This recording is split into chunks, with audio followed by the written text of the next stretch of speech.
सावळे सुंदर रूप मनोहर राहो निरंतर हृदयी माझे, अनिक काही इच्छा आम्हा नाही चाड, तुझे नाम गोड पांडुरंगा, जन्मोजन्मी ऐसे मागितले तूज, आम्हासी सहज द्यावे आता, अनिक काही इच्छा आम्हा नाही चाड, तुझे नाम गोड पांडुरंगा, तुका म्हणे तुझ ऐसे जी दयाळ, तुका म्हणे तुझ ऐसे जे दयाळ, धुंडिता सकळ नाही आम्हा, अनिक काही इच्छा आम्हा नाही चाड, तुझे नाम गोड पांडुरंगा, नमो ज्ञानेश्वरा नमो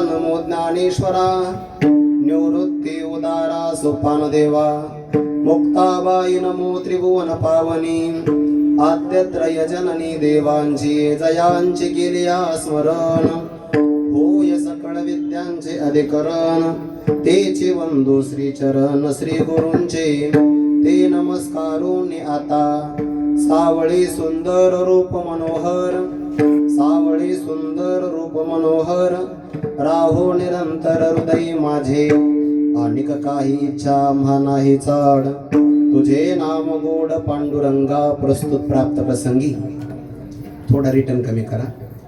कैवल्य साम्राज्य चक्रवर्ती विश्वमौली ज्ञानोबाराय, शांती ब्रह्म संत श्री एकनाथ महाराज, वैराग्य राग रसिक जगतवंद्य जगद्गुरु श्री संत तुकोबाराय आदी करून या विश्वातील ज्ञात अज्ञात दृश्य दृश्य कोटीतील सकल संत महापुरुषांच्या परमकृपा आशीर्वादाने चतुर्थ वर्षामध्ये पदार्पण करत असलेला आणि आळंदी क्षेत्रामध्ये चांगल्या प्रकारचा उत्तम यश संपादन करत असणारा हा आपला अखंड हरिनाम महोत्सव. आणि या महोत्सवातील आज पंचम दिवसाची अर्थात जागराची उपांत्य कीर्तन सेवा परमार्थी सुकृताच्या संचय संभार पाठीमागे असल्यामुळे महदभाग्याने माझ्यासारख्या एका वारकरी विद्यार्थ्याला प्राप्त झाली. पारमार्थिक अंगाने हे माझं सद्भाग्य आहे. या कीर्तनाच्या निमित्ताने आपणा सर्वांच्या अंतकरणामध्ये विराजमान सर्व व्यापक परमात्म्याच्या सेवेकरिता म्हणून घेतलेला हा अभंग वारकरी संप्रदाय रूपी मंदिराच्या कलशस्थानी विराजित वैराग्य रागरसिक जगतवंद्य जगद्गुरु श्री संत तुकोबाराय यांच्या गाथेतील देवाच्या जवळ मागणी करणारा चार चरणाचा अभंग असून प्रस्तुत अभंगातून जगद्गुरु श्री तुकोबाराय सगुण परमात्म्याचं अतिशय मनोहर असणारं रूप आपल्या हृदयामध्ये राहावं असा अनेक जन्मीचा जो आपला अनुभव, त्या अनुभवानुसार देवाकडे मागणी करतात.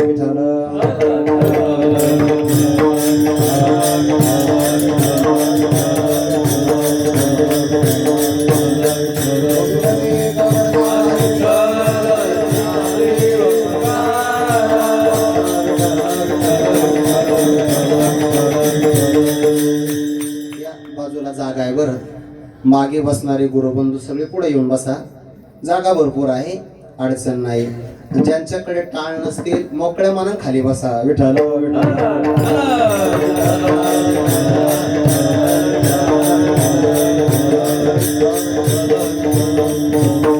दोन शब्दाचा परिहार देऊन मला चिंतनाकडे वळायचं आहे.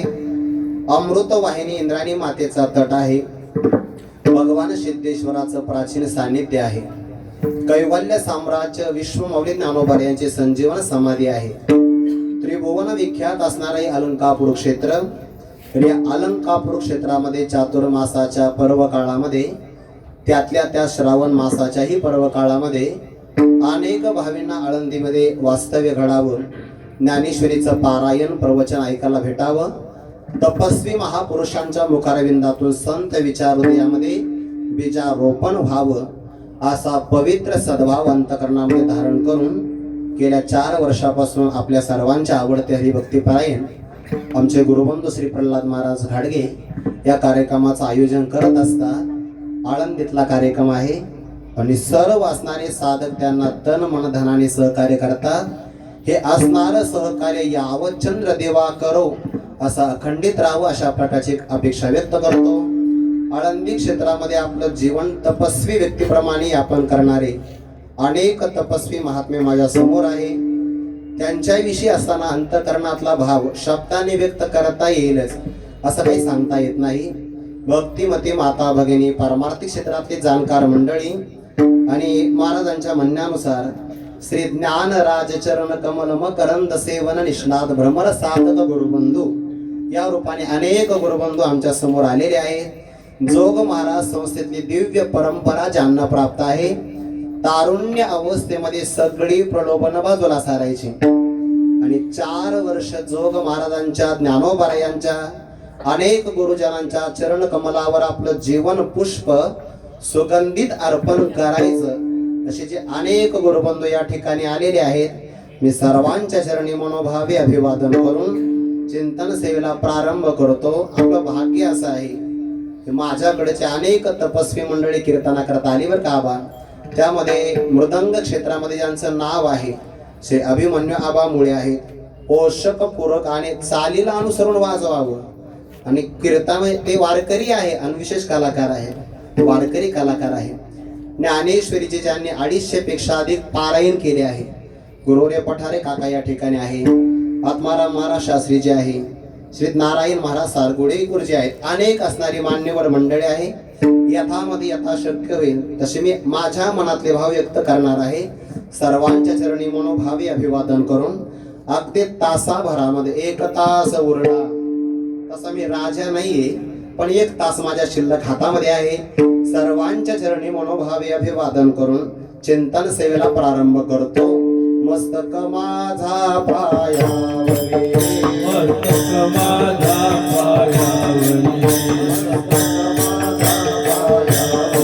मस्तक माझा पायावरी, यावर करे संतांचा वार करे. आयावर करे संतांचा, यावर करे संतांचा, यावर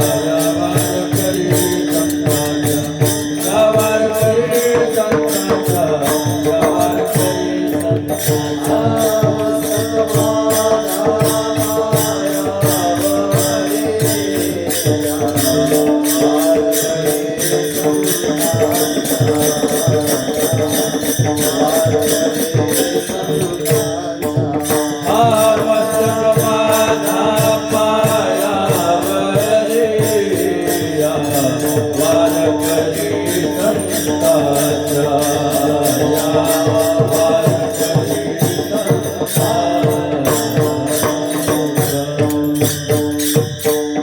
मस्तक माझा पायावरी, या वारकरी संतांच्या सर्वांच्या चरणी मनोभावे अभिवादन करून जगद्गुरु तुकोबारायांच्या अभंग चिंतनाला प्रारंभ करूया. प्रस्तुत अभंगातून जगदृश तुकोबाराय भक्ताच्या भूमिकेतून सगुण परमात्म्याचं आपल्याला मनोहर दर्शन घडावं अशा प्रकारची मागणी तुकोबाराच्या अभंगातून व्यक्त करतात. संत जीवनामध्ये आवड आहे, मनुष्य जीवनामध्ये आवड आहे आणि देवाच्याही अंतकरणात आवड आहे.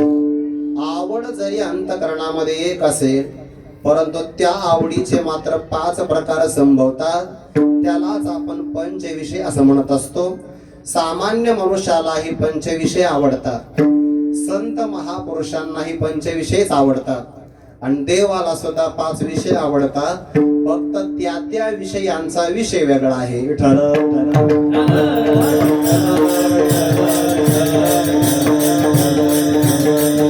सामान्य पुरुषाला जे 5 विषय आवडतात, शब्द, स्पर्श, रूप, रस आणि गंध, हे 5 विषय सगळ्यालाच आवडतात. किंबहुना 5 विषयाचं सेवन करण्याकरता देवाने आपल्याला 5 ज्ञानेंद्रिय दिलेली आहे. शब्द नावाचा विषय आपण कानाने ऐकतो, स्पर्श नावाचा विषय आपण त्वचेंद्रियाच्या माध्यमातून सेवन करतो, रूप नावाचा विषय डोळ्याने रस नावाचा विषय रसनेंद्रियाने आणि गंध नावाचा विषय आपण घ्राणेंद्रियाने सेवन करतो. जगातला कोणताही जरी विषय आणला तर त्याचं वर्गीकरण या 5 प्रकारामध्ये होतं. पण सामान्य पुरुषाला जे विषय आवडतात नेमके ते त्याच्या आसक्तीला कारण ठरतात. विठ्ठल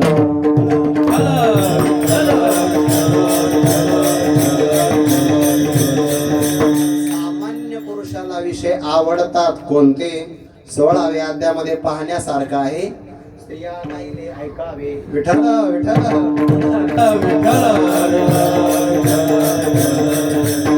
ओवीच आहे तशी म्हणून सांगितली.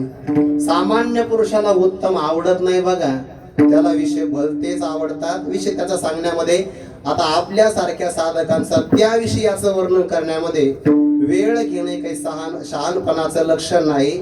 त्याला शब्द नावाचा विषय आवडतो, स्पर्श नावाच्या विषयामध्ये त्याला गादी आवडते. तो पोत्यावर बसणं म्हणजे माझं वजन कमी आहे. विठ्ठल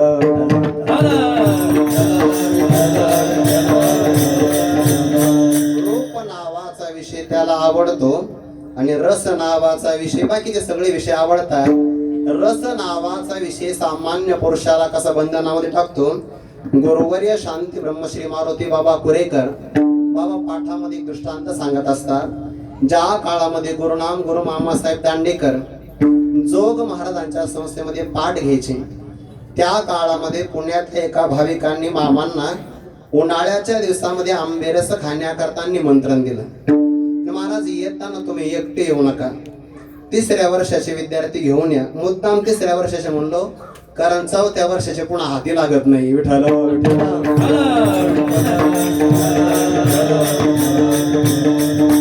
3ऱ्या वर्षाचा पाठ मामासाहेबांच्या सोबत पुण्याला गेला आणि मग तो जेवण करणारा काही सामान्य नव्हता. ते तर सुगरणी आणि उदारे. महाराज याच्या देणारे ना स्वयंपाक करणारी सुगरणी पाहिजे आणि वाटण्याकरता उदार पाहिजे. पण जेवणारे सुद्धा तसेच लागतात बरं. रसज्ञ आणि जेवणारे, हे रसज्ञ आणि जेवणारे बाकी महाराष्ट्रात कुठंच लागत नाही, फक्त आळंदीत.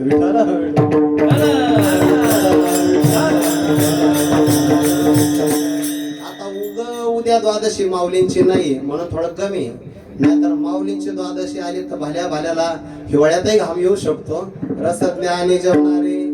आम्ही एकदा गणपतीच्या दिंडीला गेलो होतो. तसं मी काही जास्त दिंड्या केल्या नाही, आता थोड्या फार सुरुवातीला काही अनुभव नसतात तर गेलो होतो. प्रल्हाद महाराजही साक्षीदार आहे. आम्ही दोघांनी 2-4 दिंड्या केल्या. ते दिंडी आयोजक, मी आळंदीकराचं वजन काय आहे ते दिंडी चालकाने ते वजन आयोजन केलं. दिंडी एका गुजराती हॉटेलला ऑर्डर दिली म्हणजे 40 विद्यार्थी जेव घाला. आता त्याच्याकडे महिना जेवणारे माणसं 5-6 फुलके खायची. तोला आपल्याकडे 20 माणसं बसतील एवढी जागा आहे. पहिल्यांदा 20 विद्यार्थी गेले पण 20 बाहेर नाही आले, 19च आले. दुसऱ्या पंक्तीला उरलेले 20 गेले आणि मग दुसऱ्या पंक्तीला 21 बाहेर आले. याचा अर्थ काय? एक जण असा होता की त्याने दोन्ही पंक्तीला आपली उपस्थिती दाखवली, दोन्ही पंक्तीला. आणि मग त्या गुजराती मालकाने सांगितलं इथून पुढे मी आळंदीकराची ऑर्डर घेणार नाही. म्हणजे का? अहो बाकीचे माणसं 6-6 फुलके खातात, याने 1:40 दाबले.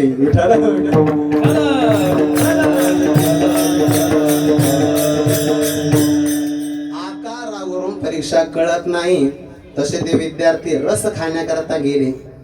वाढणारा उदार होता, भरपूर रस वाढला त्याने. आसक्ती आहे बरं, रस वाढला. पुन्हा सांगितलं अशी सेवेची संधी आम्हाला पुढच्या वर्षी पण मिळावी. ते एका विद्यार्थ्याने ऐकलं, तिला बरं झालं राव, आपण 3ऱ्या वर्षात आहे, पुढच्या वर्षी आपण 4थ्या वर्षात जाणार म्हणजे आपला नंबर लागू शकतो. जेवायला का होईना कुठं ना कुठं नंबर लागला पाहिजे.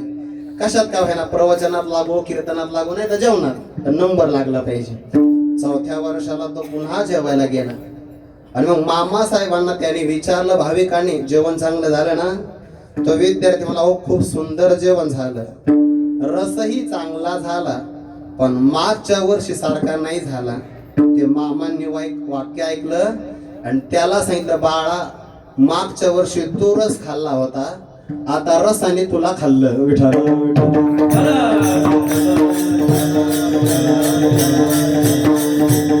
सामान्य पुरुषाला जे विषय बंधनात टाकतात ते विषय संत महापुरुषांना बंधन टाकत नाही. कसं? तुकोबारायांचं आणखीन एक जीवनातलं उदाहरण आहे. तुकोबारायांच्या घरी तुकोबारायांचा मेहुणा आला. बऱ्याच दिवसांनी आपला भाऊ आपल्याला भेटायला आला. इतका आनंद झाला जिजाबाईंना, खूपच आनंद. माहेरावरून पुत्र जरी आलं तरी सासून वाशी स्त्रीला आनंद होतो असं जुने लोक म्हणतात. आणि असं म्हणतात बरं, माहेरावरून आलेला जो वरवंटा पाटा असतो की नाही, आता मिक्सर आल्यामुळे ते गेलं, जो वरवंटा पाटा असतो तो वरवंटा डोक्याला जरी लागला तो माहेरचा असल्यामुळे टेंगुळ येत नाही. विठ्ठल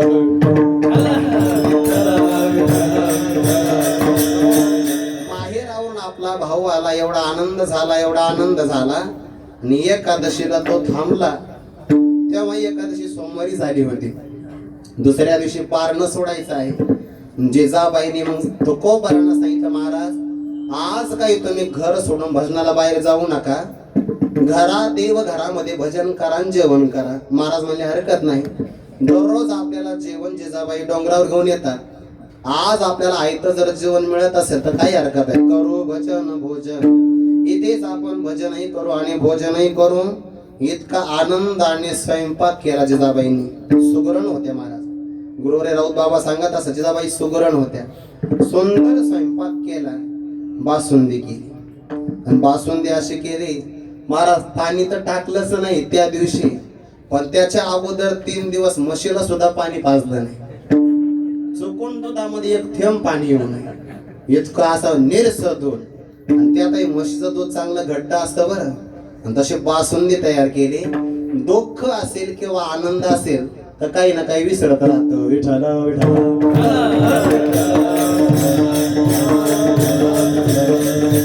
आनंदाच्या भरामध्ये बासुंदीमध्ये साखर टाकायची विसरली. आनंदाच्या भरामध्ये भज्यामध्ये थोडस मीठ कमी पडलं. आमटीमध्ये सुद्धा मीठ कमीच राहिलं आणि जेवायला बसले. आता जो मुख्य यजमान ज्याच्याकरता जेवण केलं होतं, जेवण तर वाढलं. जेवताना घरातला एक माणूस जवळ बसवायला पाहिजे, कमी जास्त सांगण्याकरता. आणि त्याही घरातल्या माणसाने घाई करू नये बरं, निवांत जेवलं पाहिजे, नाहीतर पाहुण्यावर तडपण येतं. यांनी हात धुतला की त्याला लवकर उरकावं लागतं की नाही. म्हणून कमीत कमी पाहुणे आले तरी निवांत पाऊण तास जेवलं पाहिजे, निवांत. त्यांचं व्यवस्थित होतं. काही काहीला श्रावण असतो महिनाभर, त्यांचं भागलं पाहिजे ना. विठ्ठल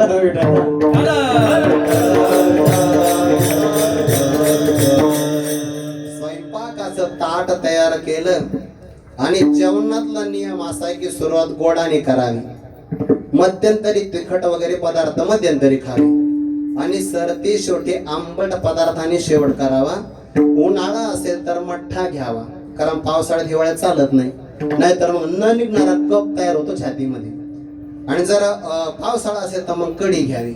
नियम आहे बरं, 6 महिने कढी घेतली पाहिजे आणि 6 महिने ताक. ऐकून तर ठेवा. विठ्ठल विठ्ठल.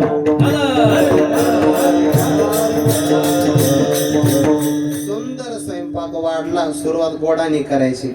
बासुंदीची वाटी उचलली. उचलल्यानंतर पहिल्याच घासाला गोड लागावं, साखर कमी पडली. पण आता उष्ट केलं तर संपवलं पाहिजे की नाही. दुसरा घास भज्याचा घेतला, मीठ कमी पडलं. बासुंदी फुरका मारावा लागतो त्याचा, त्याच्याशिवाय चव येत नाही. मी काल परवा कुठं तरी जेवायला गेलो होतो. मी आमटी चमच्याने घेतली. ते मारा, तुम्हाला अनुभव नाही. वाटी उचलून घ्या आणि चहा प्रमाणे फुरका मारा. मला चहाच घ्यायची सवय नाही.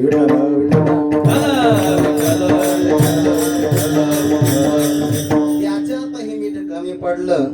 भाऊ जेवत नाही आणि तो बराय मात्र एकही वाढ माग जाऊ देत नाही. बासुंदी हवी का विचारते काय, वाढ माग जाऊ द्यायची नाही. जिजाबाईंच्या मनात विचारायला, माझा भाऊ जेवला नाही. स्वतः जेवायला जेव्हा बसल्या, बासुंदी घेतली तर साखर कमी, भजी घेतलं मीठ कमी, आमटीमध्ये सुद्धा मीठ कमी. महाराजांना विचारलं, इकडे या. महाराज म्हणले काय? म्हणजे माझा भाऊ जेवला नाही, नसेल जेवला, भूक नसेल. भाऊ असं काही नाही, याच्यामध्ये साखर मिठाचं प्रमाण कमी. महाराज म्हणले, स्वयंपाक मी केला का? जुन्या काळात बाया स्वयंपाक करायच्या, मी स्वयंपाक केला का? स्वयंपाक तर तोच केलेला आहे. पण महाराज स्वयंपाक जरी मी केला असेल तर सांगणं तुमचं काम आहे ना. काय खातो आम्ही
या सांगाते आम्ही काय खातो, कुणाच्या संगतीत राहतो किंवा कशा बरोबर काय खातो, कैसे हे लागते नेणोमुखी. संत ही विषयाचं सेवन करतात आणि आपण ही विषयाचं सेवन करतो. जे विषय आपल्याला बांधतात तेच विषय त्यांना मुक्त करतात. बघा, पश्यन शृण्वन स्पृशन जगरण अश्नन कच्छन स्वपन श्वसन प्रलपन विसृजन गृह्णन उन्मिषन मिषन्नपि इंद्रियार्थेषु वर्तन्ते ते धारयन. यावर ज्ञानोबाऱ्यांचं गोड चिंतन आहे. तोही नेत्री पाहे श्रवणे ऐकतो आहे, परी ती तिचा सर्वथा नव्हे नवल देखे. आहारा ती स्वीकारी त्याजावे ते परिहरी. निद्रेची अवसरे निधीचे सुखे. जे जे विषय आपण सेवन करतो बाह्य रंगाने पाहिलं तर संत सुद्धा ते विषय सेवन करताना दिसतात, पण अंतरंगाने पाहिलं तर विषय तो त्यांचा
नारायण आहे आणि नारायणाचा विषय ती आहे. परस्परामध्ये आहे बरं, दोन्हीचे प्रमाण सापडतात.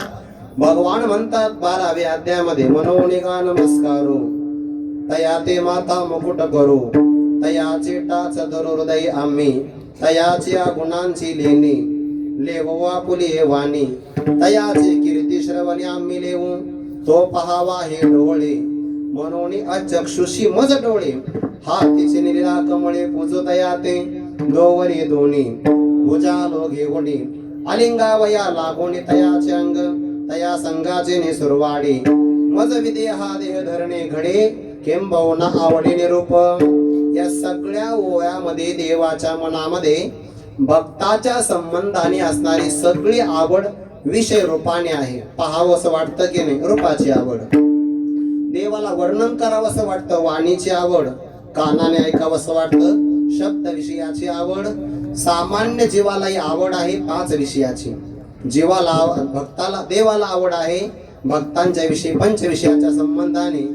आणि जशी यांना आवड आहे तशी भक्ताला सुद्धा आवड आहे. भक्ताची आवड ज्ञानोबा 9व्या अध्यायामध्ये सांगतात. मग मीची डोळा देखिला जी कानी मीची ऐकिला मीची वाचा वाणीला मीची मनी भाविला वाणीला वाचा. भक्त डोळ्याने देवालाच पाहतात, कानाने माझी कीर्ती विन जयांचे रीते नाही श्रवण, जया सर्वांगी भूषण माझी सेवा. ते पाहत असताना देवालाच पाहतात, ऐकत असताना देवाचं ऐकतात. तुझे जे गुणवाद ऐकेन कानी, अनेकांची वाणी पुरे आता. तुझे जे गुणवाद ऐकेन कानी, ध्याईन तुझे रूप, गाईन तुझे नाम. ही आवड आहे. म्हणून भक्ताच्या मनामध्ये देवाविषयी पंच प्रकाराने आवड आहे. त्या प्रकारामध्ये बराच विस्तार करता येईल, पण सर्वात जास्त आवड कोणती असेल तर ती रूपाची आहे. विठ्ठल विठ्ठल.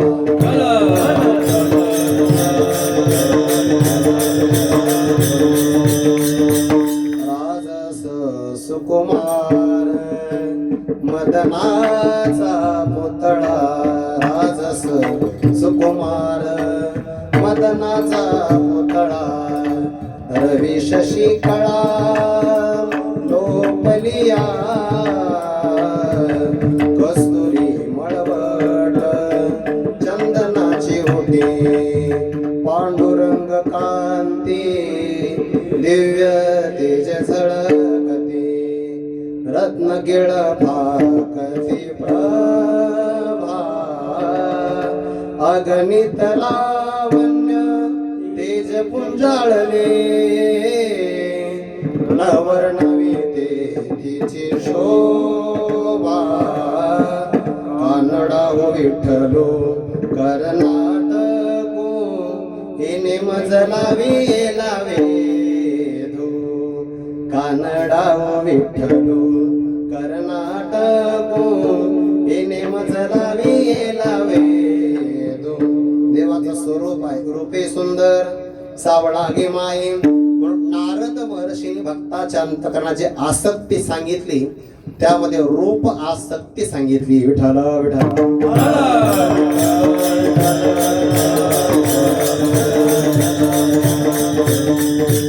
ज्यांच्या अंतकरणामध्ये कोणतीच आवड नाही, ज्ञानोबारा वर्णन करतात बघा. विषयाला जिंकून जे जन्माला आले आणि तेच परमात्म्याचं विषयाचं वर्णन करू लागले. विषय जिनोनी जन्मले, जे शुकादिक दादुले, ते विषयाची वानिता झाले भाटयाचे. देवाचं सुंदर रूप असं आहे, जे बाकीच्या लोकांना आकर्षित करतं, या भक्ताला आकर्षित करतं. यात नवल काय, दुष्टाला सुद्धा आकर्षित करतं. थोडा संदर्भ सांगून पुढे जातो. भक्ताला का आकर्षित करणार नाही, रामायणातला प्रसंग आहे. गुरुवारी मारुती बाबा सांगत असता, दक्षिण दिशेला गेलेल्या वानरांच्या समूहाने शोध लावला.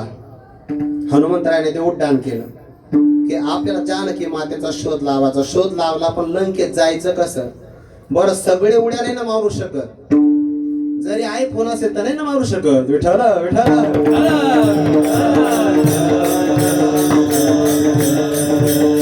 मारा, सगळ्यांना उड्या मारू पण नाही.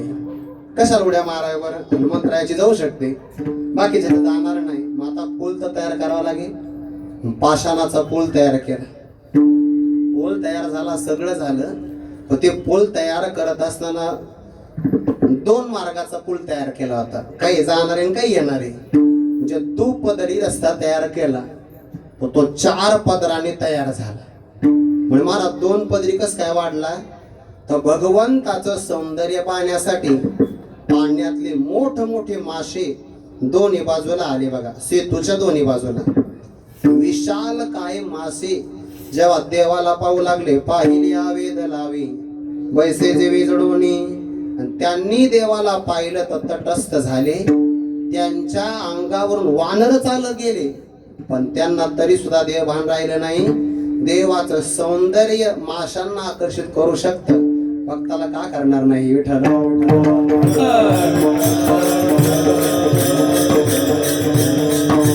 बालपणामध्ये पुतना भगवंताला मारण्याकरता आली. निळोबाला वर्णन करतात बरं गाथ्यामध्ये. तर भगवंताला तिने हातात उचललं, पाण्यातून घेतलं. भगवंताचं मुखावलोकन करत असताना विसरले महाराज. कधी कधी होतं बरं असं, वातावरण पाहिलं की अभंग विसरतो. तसं तिने भगवंताला पाहिलं, पाहिली वेद लावी. आपण याला मारण्याकरता आलो, ती विसरली. पण प्रारब्धाने पुन्हा तिने प्रयत्न केला. विषय सोडून द्या. जो परमात्मा पशु पक्ष्यांना आकर्षित करू शकतो रूप माधुर्य आहे.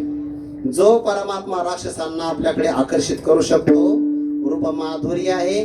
तरी त्यांच्या अंतकरणात तेवढा सत्वगुण नसतो. मग ज्यांचं अंतकरण अगोदर शुद्ध सत्वगुणाने संपन्न आहे अशा देवाच्या भक्ताला देव आकर्षित का करणार नाही? नक्की करू शकतो. किंबहुना कुंती माता भगवंताला म्हणतात, प्रभू तुमचं स्वरूपच असं आहे. तथा परमहंसानां मुनीनां अमलात्मनां भक्तियोग विधानार्थं कथं पश्येम हि स्त्रियः आत्मारामाश्च मुनयो निर्ग्रंथाप्युरुक्रमे कुर्वन्त्य हेतुकी भक्तिं इत्थं भूत गुणो हरिः. देवाचे गुणच असे आहे. वेधले मन दयाचे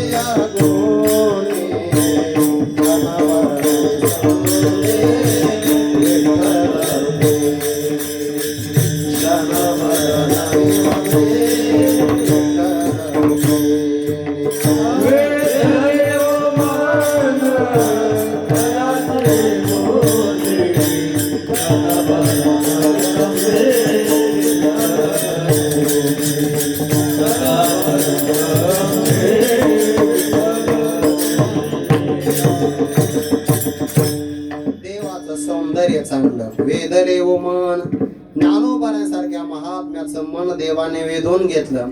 रूपच तेवढं सुंदर आहे. सामान्य पुरुषाला मोहिनी पडते, यात नवल काय? भक्तालाही देवाच्या रूपाची मोहिनी पडते.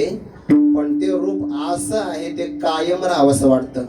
देवाच्या दर्शनाचा योग येतो पण कायम क्षेम होईलच असं काही सांगता येत नाही. बऱ्याच जणांच्या जीवनामध्ये योग येतो पण क्षेम होत नाही. आपलंच उदाहरण आहे. पंढरी क्षेत्रामध्ये आपण देवाच्या दर्शनाला जातो. किती वेळ उभा राहावं लागतं आपल्याला? 36 तास जर आपण बारीमध्ये उभे राहिलो तर कमीत कमी आपल्याला 36 सेकंद तरी ते उभे करतात ना. 36 सेकंद.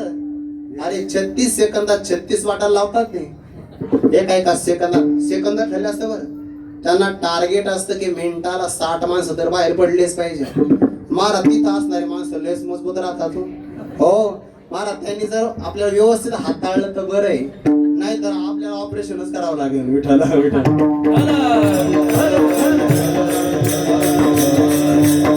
त्या देवाच्या सौंदर्याला पाहत असताना, खरं सांगायचं, पाहत असताना सगळ्याचा विसर पडतो बघा. बाहेर आलं की ते रूप आपल्या डोळ्यात अंतकरणात राहत नाही. देवाच्या दर्शनाचा योग येतो. योग आला तर ते कायम राहिलं पाहिजे. त्याला क्षेम म्हणतात. आणि या क्षेमाकरता देवाला मागणी करायची. सावळे सुंदर रूप मनोहर, सावळे सुंदर रूप मनोहर, सावळे सुंदर रूप मनोहर, सावळे सुंदर रूप मनोहर, सावळे सुंदर रूप मनोहर, सावळे सुंदर रूप मनोहर, सावळे सुंदर रूप मनोहर,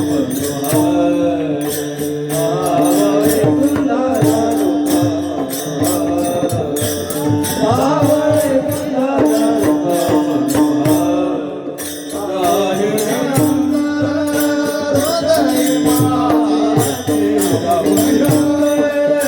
हृदय माझे, माझ्या काहीचा माझा विचार, माझ्या काहीचा माझा विचार, निरंतर हृदय माझे, निरंतर हृदय माझे, माझ्या काहीचा माझा विचार, माझ्या काहीचा माझा विचार. देव दर्शनाचा योग येतो पण त्या योगाचा मात्र क्षेम झाला पाहिजे. अप्राप्तस्य प्राप्ती योगः, प्राप्तस्य रक्षणं क्षेमः. अप्राप्त असेल तर ते मिळालं त्याला योग म्हणतात. आणि जे मिळालं ते टिकलं पाहिजे त्याला क्षेम म्हणतात. हे योगक्षेमम वहाम्यहं गीतेतलं प्रमाण आहे. पण ते LIC वाल्यांनी उचललं. तुमच्यापैकी कोणाकोणाची LIC? कोणीच म्हणणार नाही आता माझी म्हणून. बरं मी म्हणतही नाही मला वारसदार लावा म्हणून. आता काही काही माणसं उदार असतात, 2-2 मुलं त्यांना आहे तरी तिसरा वारसदार लावतात. विठ्ठल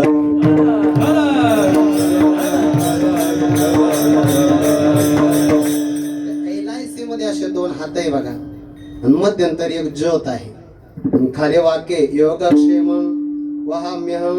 त्याचा हिंदीतला अनुवाद काय? जिंदगी के साथ भी जिंदगी के बाद भी. विठ्ठल विठ्ठल जिंदगी के साथ भी जिंदगी के बाद भी, मध्यंतरी जिंदगी बाद. विठ्ठल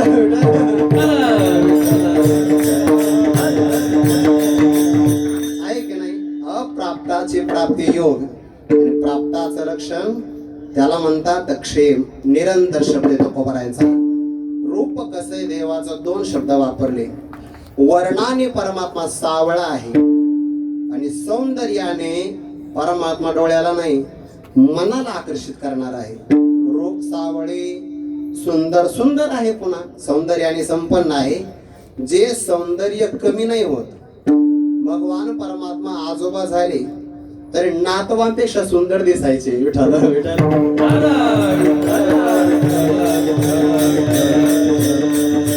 125 वर्षाचं वय होतं देवाचं, पण देव मात्र 16 वर्षाच्या तरुणाप्रमाणे दिसायचे. याला सुंदर म्हणतात. जे वर्षा काळामध्ये मेघ येतात त्याला घनश्याम म्हणतात. मेघ वर्ण हा देवाचा आहे. सावळे सुंदर देवाचं रूप मनोहर आहे. मनोहर ते समुद्राचं मंथन केलं. मंथन केल्यानंतर ते 14 रत्न बाहेर पडले. लक्ष्मी पारिजात कसुरा. आता ते खरं ते चालीत म्हणलं पाहिजे, पण आपण अक्षर वाटल्या नाही तर म्हणावं कसं? विठ्ठल विठ्ठल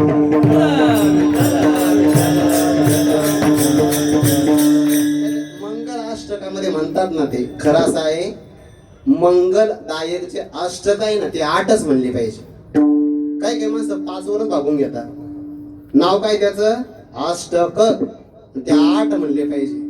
आणि ते खरं की तपस्वी महापुरुषांच्या मुखातूनच ते आले पाहिजे. नाहीतर काल आपण ऐकलं बघा, आपण आशीर्वाद देतो, लाभ हो, बरंच काही काही त्याच्यामध्ये.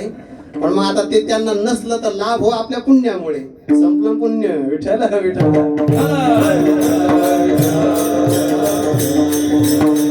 लक्ष्मी माता क्षीरसागरातून प्रगट झाल्या आणि त्यांचं सौंदर्य पाहिलं तर सगळे मोहित झाले. वरमालाच घेऊन आलेल्या होत्या. पण आपल्या सौंदर्याची बरोबरी करणारा तरी असावा, किंवा सौंदर्याने आपल्यापेक्षा अत्यधिक तरी असावा. जीवनामध्ये साथी निवडत असताना असा निवडावा. कमीत कमी त्याचं शिक्षण, त्याची विद्वत्ता, त्याचं सौंदर्य आपल्या बरोबरीचं तरी असावं, किंवा आपल्यापेक्षा मुलगा वर जास्त तरी असावा. नाहीतर मुलीचं ग्रॅज्युएशन कम्प्लीट आहे आणि मुलगा 12वी नापास. विठ्ठल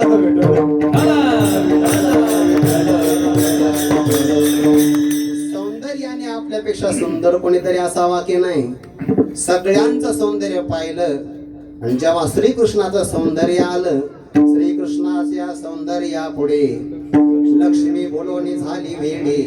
मदन पोटा आले बापुढे देत कोणीकडे इंद्रचंद्र.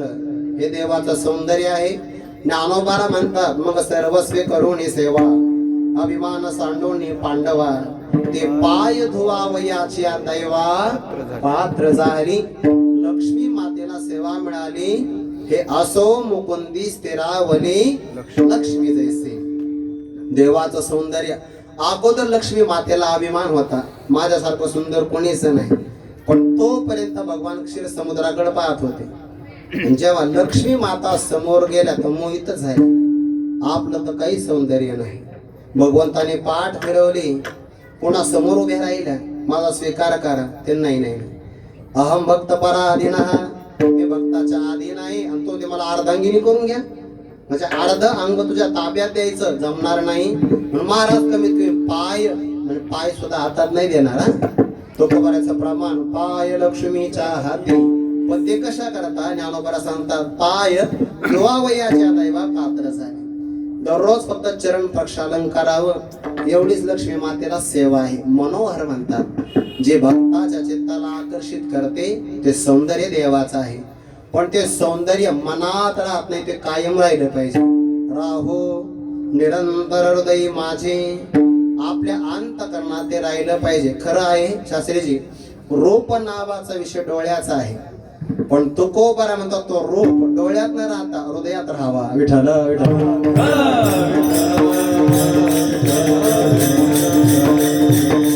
नेत्रेंद्रियाच्या द्वारे परमात्मा हृदयात जातो आणि भागवतातलं प्रमाण आहे कानातूनही जातो. प्रविष्ट कर्णरंध्रेन स्वानाम भाव सरोरोहम. देखिला डोळा बैसला मनी तोचे वदने उच्चारे. परमात्मा आपल्या हृदयामध्ये यावा असं वाटत असेल तर तुका म्हणे चित्त करावे निर्मळ. केवली गोपाळ राये केवली गोपाळ राये. म्हणे चित्त करारे निर्मळ. केवली गोपाळ राये केवली गोपाळ राये.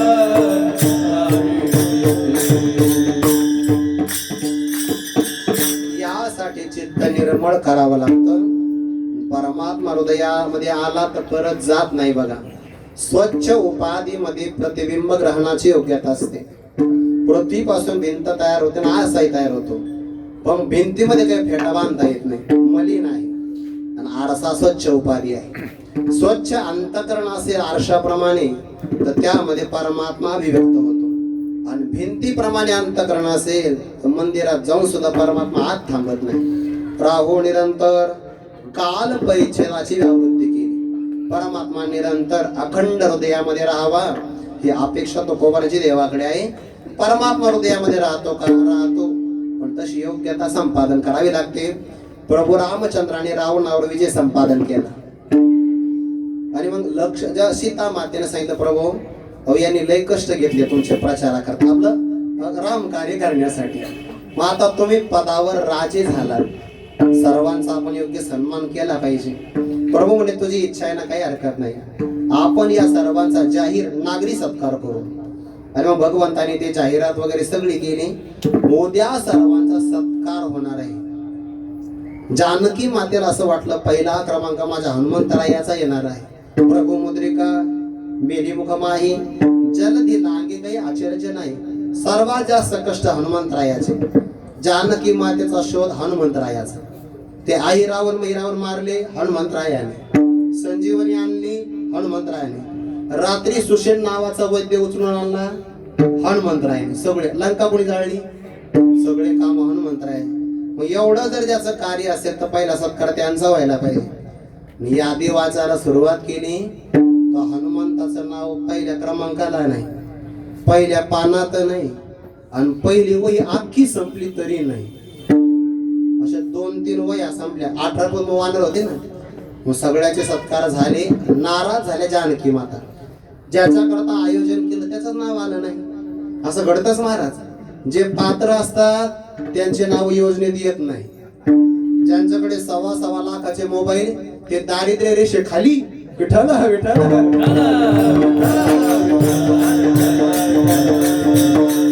पात्रतेचे नाव नाही ना, पात्रतेचा वर्ण आहे. हनुमंतरायाचा सत्कार करायला पाहिजे. प्रभूने सांगितलं मी मुद्दाम केला नाही. उपकार एवढे आहे, एका उपकाराच्या मोबदला प्राण दिला तरी कमी. माझ्याकडे फक्त पंचप्राण आहे. 5 उपकारात मी उतराई होणार. मला असं वाटतं उतराई होच नाही. जानकी माता म्हटल्या तुम्हाला नाही देता येणार काय, मी देऊ का? म्हणजे दे ना. परवानगी घेऊन बरं, मनाने नाही द्यायचं. प्रभूची परवानगी घ्यायची मग द्यायचं. पतिव्रता माऊली आहे. मग हनुमंतरायाला बोलवलं तर ते झाडावर जाऊन बसले होते. ते जाऊ दे याचा सत्कार वगैरे जेव्हा व्हायचं तेव्हा आपण येऊन नंतर निवांत भजनाला. काही माणसं भजनाला येतात आणि काही भजनाला येतात. ते झाडावर जाऊन बसले होते. यायचं नाही म्हणे लवकर.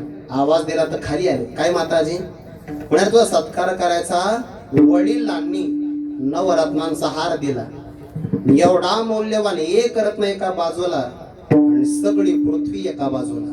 पाहता पृथ्वीचे मोड थोडे ऐसे अनर्घ्य रत्न चोखडे. असा नवरत्नांचा मौल्यवान आहे बरं.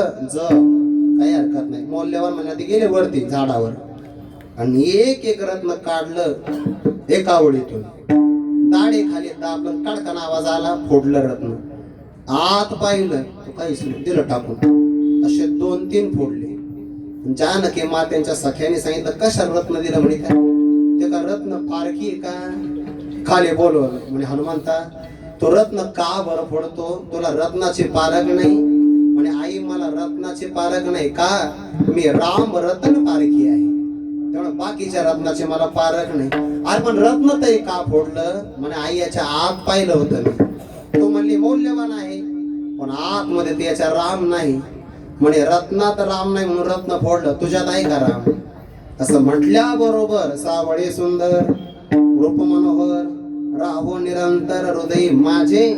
म्हणजे हनुमंतरायने आपली छाती विदीर्ण केली तर प्रभू रामचंद्रासही जानकी मातेचं दर्शन दाखवलं म्हणून राहो निरंतर हृदय माझे. हनुमंतरायाप्रमाणे भगवंताचं नीलांबुज श्यामल कोमलांगम असं रूप माझ्या हृदयामध्ये राहावं. महाराज हे रूप तुमच्या हृदयामध्ये राहावं अशीच तुमची अपेक्षा आहे. आणखी काही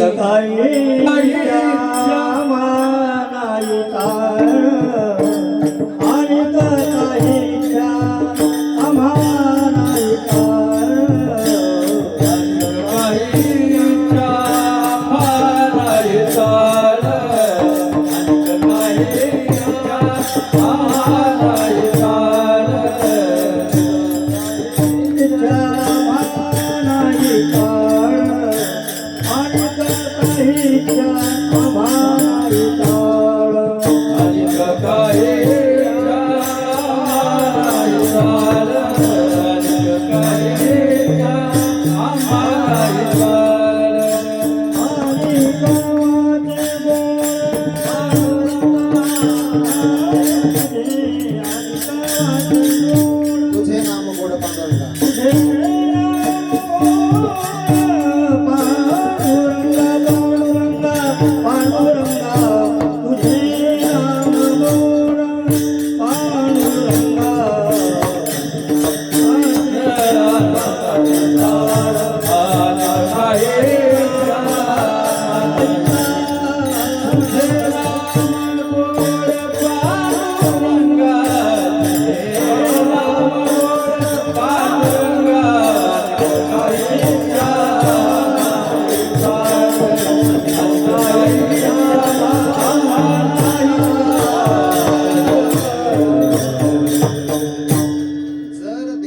स्वरूप हृदयामध्ये राहिलं.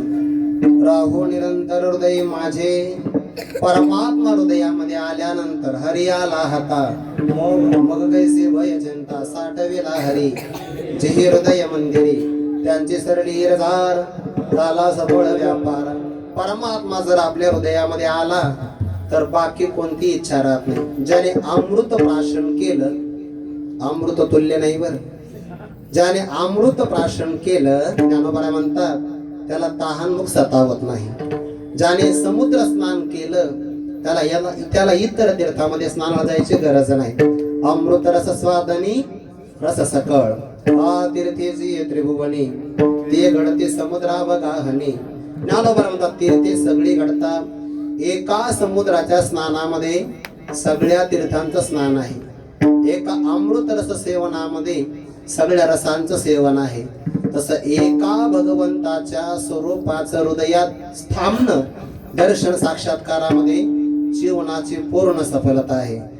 अशी जर सफलता मिळाली तर त्या पुरुषाला दुसरी इच्छाच काही राहत नाही. मला तृप्तीचं लक्षण आहे. पुढे या पुढे विठ्ठल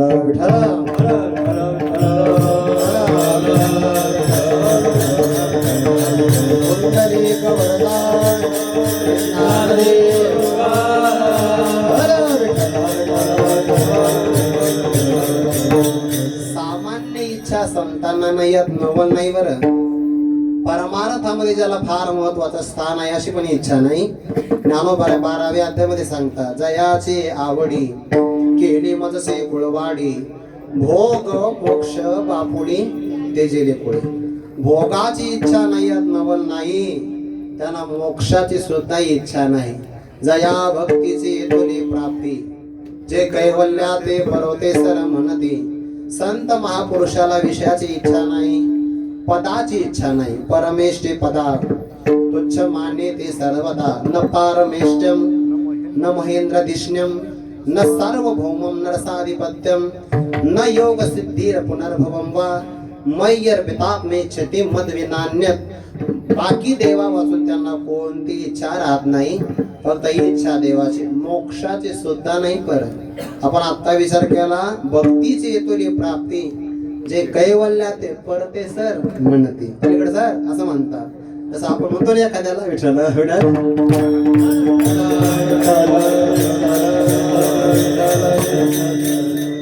मागूनही इच्छा नाही ना आलं तरी इच्छा नाही. छत्रपती शिवाजी महाराज अयाचित वृत्तीने नजराणा पाठवतात पण घेत नाही तो कोबरा. बरं न मागता आलेलं आहे विठ्ठल विठ्ठल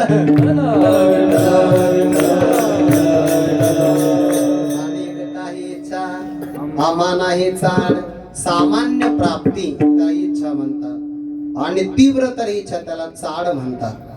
कोणतीच नाही, इह लोकातली सुद्धा नाही आणि परलोकातली नाही.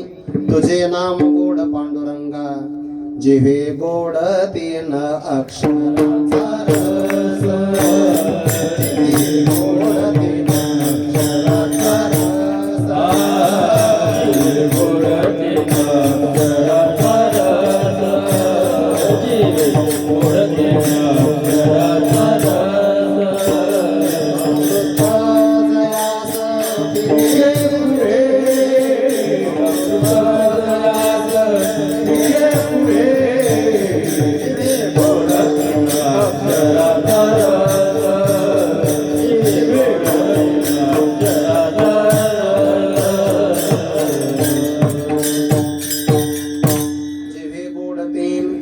अक्षरांचा रस अमृत जयास फिके पुढे.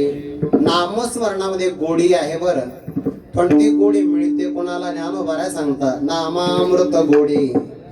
वैष्णवा लाधनी योगिया साधनी जीवन काळ. नाव सांगा बरं, नाव पुढच्या चरणात आले. योगिया साधनी जीवन काळ सत्वर उच्चार. प्रल्हादे बिंबला उद्धवा लादला कृष्ण दाता. दोघांची नावं सांगितली. एक भक्त प्रल्हाद आणि दुसरे उद्धवजी. दोन्ही एकच आहेत बरं, फक्त एक सत्य युगातले आहे आणि द्वापार युगातले. त्रेता युगातले अंगत सोडले. विठ्ठल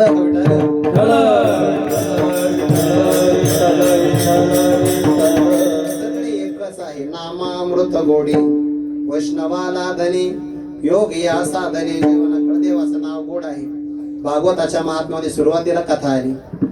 परीक्षिती राजाला शुका श्रीमद परमहंस परिव्राजकाचार्य श्री शुकदेवजी महाराज. गुरुवार बाबांचा शब्द आहे असं शुकाचार्य नाही म्हणत, त्याचे हात वर करून शुकाचार्याची कथा सांगायला प्रारंभ करणार. देवाला कळालं स्वतःच कार्य साधण्यामध्ये कुशल असणारे देव स्वर्गातला अमृत कुंभ घेऊन आले. परीक्षित राजाच्या समोर शुकाचार्याला म्हणतात, महाराजी तुम्ही एक काम करा, आम्हाला कथा सारा अमृत आम्हाला द्या. तव कथा अमृतम तप्त जीवनम. हे आम्हाला कथेचा अमृत आम्हाला द्या आणि हे स्वर्गाचा अमृत तुम्ही घ्या. ते तुम्हाला व्यवहार काही कळतो का? व्यवहार तर कळायला पाहिजे. तुम्ही पहिल्या दिवसा सेवा आम्हाला देता आणि काल घेता, जमत नाही. विठ्ठल विठ्ठल.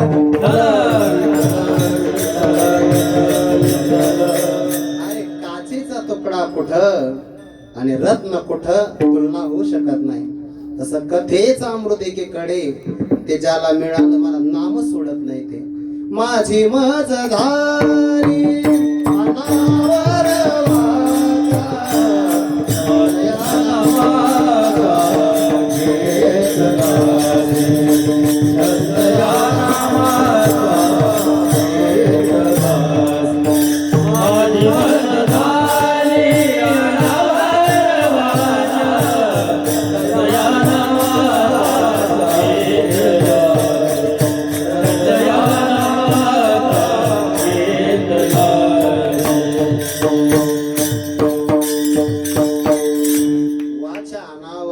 वाणीला सवय लागली ना.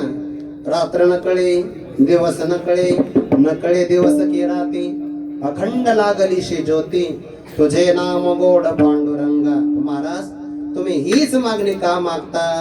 असा मला मागे बहुता जन्मी असा अनुभव आहे आणि त्या जन्मात आम्ही तुम्हाला हेच मागितलं. संदर्भ देता जन्मोजन्मी ऐसे मागितले तुझं मागितले तुझं मागितले तुझं जन्मोजन्मी ऐसे जन्मोजन्मी ऐसे जन्मोजन्मी ऐसे मागितले तुझं मागितले तुझं मागितले तुझं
कमी श्रीमंत नाही, कमीत कमी 25च्या पुढे सगळे मोबाईल असतील, 10-15 तरी लागले. विठ्ठल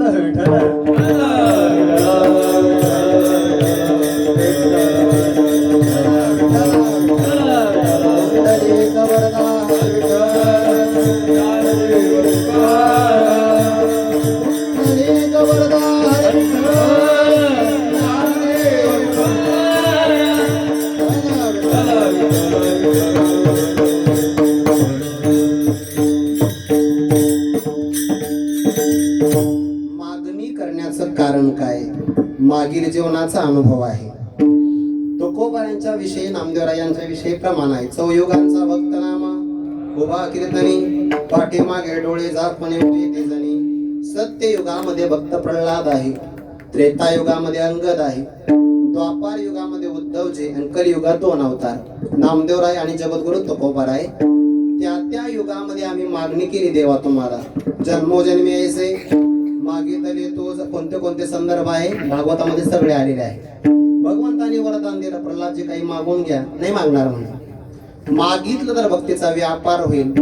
काहीतरी मागा म्हणे देवा तुझ्याकडं काही मागण्याची बुद्धी होऊ नये हेच मला दे, दुसरं काही नको. आम्हासे सहज द्यावे आता, सहज म्हणजे आढे वेढे न घेता. नाही तर तुम्ही मला बाबा 2 वर्ष तारीखच भेटणार नाही. विठ्ठल विठ्ठल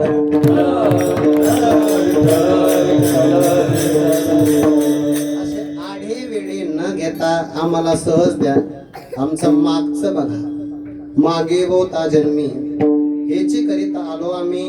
मागच्या भक्तीचा संदर्भ घेऊन आम्हाला लवकरात लवकर तुम्ही हे वरदान द्या. सावळे सुंदर रूप मनोहर राहो निरंतर हृदय माझे. मागचा संदर्भ दिला. तुमच्याकडे मागण्याचं कारण काय? तुका म्हणे तुझ ऐसे जे दयाळ धुंडिता सकळ नाही आम्हा.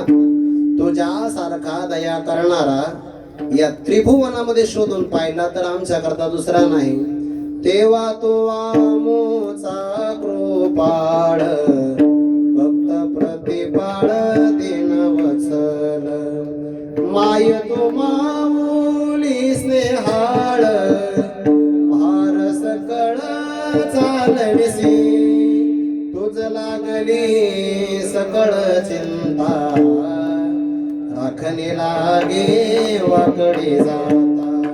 तुझ लागली सकळ चिंता राखणे लागे वाकडी जाता. तुझ्यासारखा दया करणारा दुसरा कुणी नाही. जे दया करणारे त्यांच्याकडेच मागितलं पाहिजे. उग्र अंतकरणाकडे मागता येत नाही. ज्याचं अंतकरण कठोर आहे त्याला मागू नये बरं. याचकाशी नम्र बोलता वचन तेने संतोषे जगत जीवन. आपल्याकडे कोणी मागायला आला ना तर त्या याचकाला आपण नम्रतेनं बोललं पाहिजे.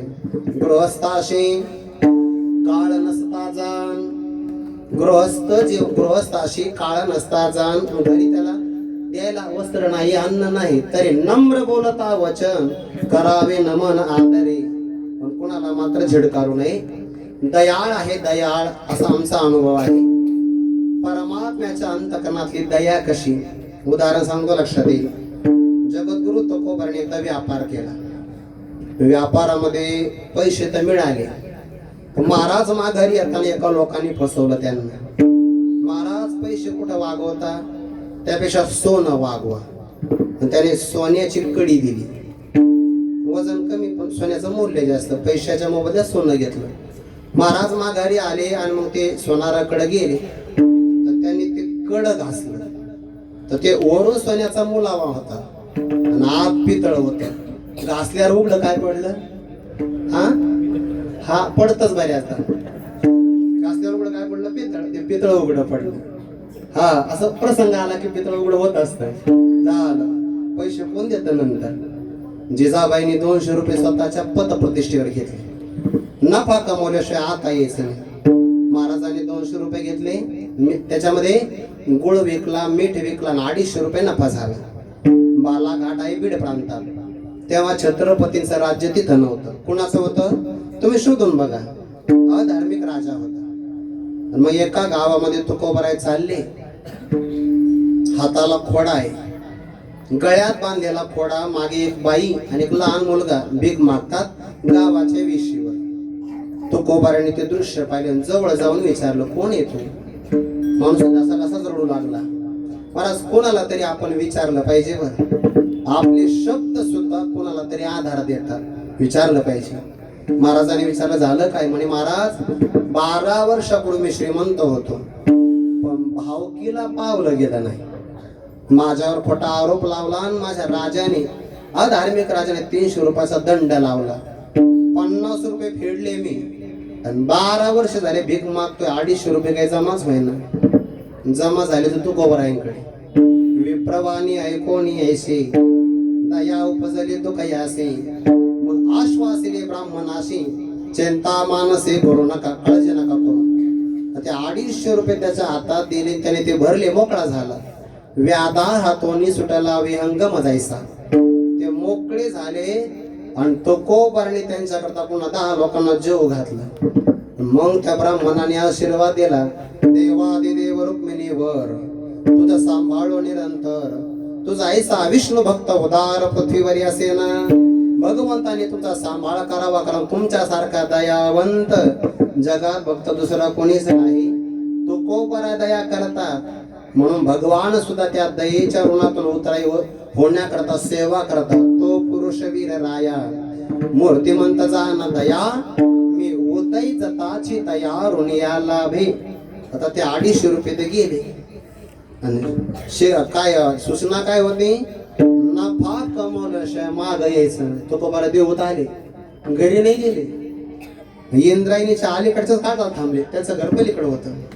आता जे जे पलीकडे ते अलीकडेच थांबले पाहिजे, असं अलीकडेच थांबले, गावातच जाईना. भगवंताच्या लक्षात आलं आपण काहीतरी केलं पाहिजे.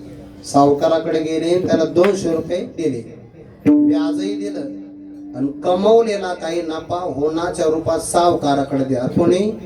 तो कोबाऱ्यांच्या रूपातले परमात्मा. सावकाराला सांगितलं एवढा नफा आमच्या घरी पोच कर. सावकार म्हणे तो कोबारा तुम्ही जा, म्हणजे देवाला म्हटले तुम्ही जा. देव म्हणले माझी हिंमत नाही म्हणतो तुला सांगितलं. माझ्या जर हिंमत असती तर मी सरळ नसतो गेलो का, पण जिजाबाई मला उभं नाही करणार. सरळ म्हणे या पांडुरंगामुळे संसाराचा इस्कोट झाला, कशाला आला आमचा वैरी घेण्यासाठी. दया तो कोबारा करतात, भगवंताकडे पण दया आहे बघा. गीतेमध्ये प्रगट झाली, संतांची सेवा करण्याकरता ती प्रगट झाली. तुझी बरोबरी कोणी करू शकत नाही. तो का म्हणे तुझ ऐसेची दया आम्हा धुंडिता सकळ नाही. आम्हा सगळ्यात लोकांचा शोध घेतला तरी तुझ्यासारखा दया करणारा कोणी नाही. म्हणून दयेतून मागणी आहे की सावळे सुंदर रूप मनोहर राहो निरंतर हृदय माझे. अनेक काही इच्छा आम्हा नाही चाड. तुझे नाम गोड पांडुरंगा ज्ञानेश्वर पाहुणे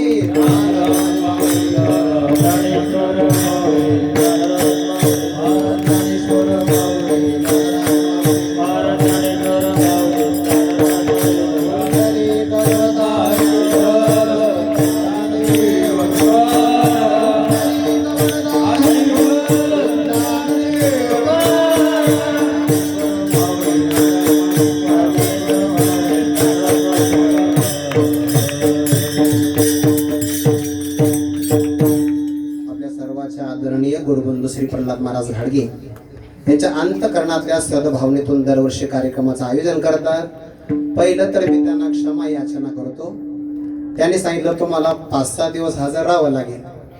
त्यांचा असणारा उत्साह नष्ट होऊ नये. मी त्यांना म्हटलं मी हजरच आहे. तसं मी 4 दिवस तरी शेवटी हजर राहणार होतोच, पण एक सेवा मला 3ऱ्या दिवसाची त्यांच्या इच्छेत डॉक्टर बाबांकडून आली, त्यामुळे मला जावं लागलं. पहिल्या सेवा मी मागच्या वर्षी दिल्या होत्या, त्याच्यामध्ये तर काही आम्हाला बदल करता येणार, कारण सगळे गुरुजन मंडळी सेवेला. महाराजांना मी ते काही सांगितलं नाही, ते थोडेसे माझ्या रागवले, पण मग काल थोडंसं त्यांना बरं वाटलं तर मलाही बरं वाटलं. पण आता क्षमा याचना आपल्या सर्वांच्या समवेत करतो. आणि मनुष्य पुन्हा रागवतो, प्रिय व्यक्तीवरच रागवतो. रोषे प्रेम दुनवटे पडियंत याचे. त्यांच्या रोषात सुद्धा आमच्यावर प्रेम आहे, ते कायम टिकून राहावं. आपल्या सर्वांचं त्यांच्यावर प्रेम. आता आम्ही एका गावातली जवळपास 10-15 महाराज मंडळी इथं आहे, हे सगळे दिग्गज मंडळी आहे. आणि सर्वात आम्ही कधी आमच्या आडनावाचा विचारच नाही करत. लोक मग विचारतात आडनाव काय आहे. काही लोक लय हुशार, तुमचं आडनाव काय, तुमचे मामा कुठले, तू करायच काय, असा शोध घेतात काही काही माणसं जाती पातीवर. आम्ही कधी नाही. अगदी 2 भाऊ सुद्धा एवढे गोड राहणार नाही तेवढे आम्ही सगळे राहतो. मग माऊली असेल, रवी महाराज, गजाल महाराज, घनश्याम महाराज, सगळे नितीन महाराज, दादा, अजय महाराज, वाघमोडे माऊली, गणेश महाराज, हे सगळे आम्ही एका गावातली. तर वाघमोडे माऊलींना आरोग्यामुळे नाही येता आलं, पण मला माहिती त्याच्या जीवाची तळमळ होत असेल या कार्यक्रमासाठी. ते उद्या तरी येतील बघा, एखाद्या कोणा ताण झालीच पाहिजे, येते ते उद्याच्याला. असं आदरणीय श्री अभिमन्यू आबा मुळे आहेत, कालही आलेत, आजही आत्मारामजी महाराज शास्त्री आलेत. प्रल्हाद महाराजांची विनंतीला मान देऊन हरिभक्तीपरायण नारायण महाराज सारगुडे वेदांताचार्य खूप सुंदर चिंतन आहे. आणि हरिभाऊ महाराज पाटील यांच्याकडे ते राहिले. चिंतनीय व्यक्तिमत्व आहे आणि अंतरंग आहेत. ज्ञानेश्वरीची सेवा किती करावी, साधकाने आदर्श घ्यावा, असे गुरुवारी पठारे काका आहेत. त्यांनी ज्ञानेश्वरी लिहून काढली, तुकोबारांची गाथा, एकनाथी भागवत, वारकऱ्यांची पूर्ण भजनी मालिका, आता निळोबारांचा गाथा सुरू केला. आणि काही सुरू केलं की मला सूचना असते, आता हे सुरू केले. अखंड जीवन आपलं साधनेमध्ये क्षण सुद्धा ते वाया जाऊ दे. स्वाध्याय कसा करावा हे साधकांनी त्यांच्याकडून शिकलं पाहिजे. बरं, त्यांचा मिनिटही स्वाध्यायाशिवाय वाया जात नाही, आपण डाटा वाया जात नाही. म्हणजे कंपनीला फायदा होतो, कशाला रिकामा घाला, अरे मग जागतो काय रात्रभर. याच्यासाठी आदर्श घेतला पाहिजे. आणि आम्हाला घडविण्यामध्ये आमच्या वडिलांपेक्षा आमच्या आजोबांचे उपकार आहे, खुर्चीवर बसलेले आहेत. त्यांनी मला लहानपणामध्ये शिकवलं वाचण्याचं, लिहायचं. माझ्याकडून 5 हरिपाठ पाठ करून घेतले होते. आता 2च माझ्या पाठ राहिले, पंचरत्न. आणि मी तुम्हाला काल सांगितलं, शेखर महाराज हे निवृत्तीनाथांच्या मंदिरामध्ये आमच्या गावातला सप्ताह होता.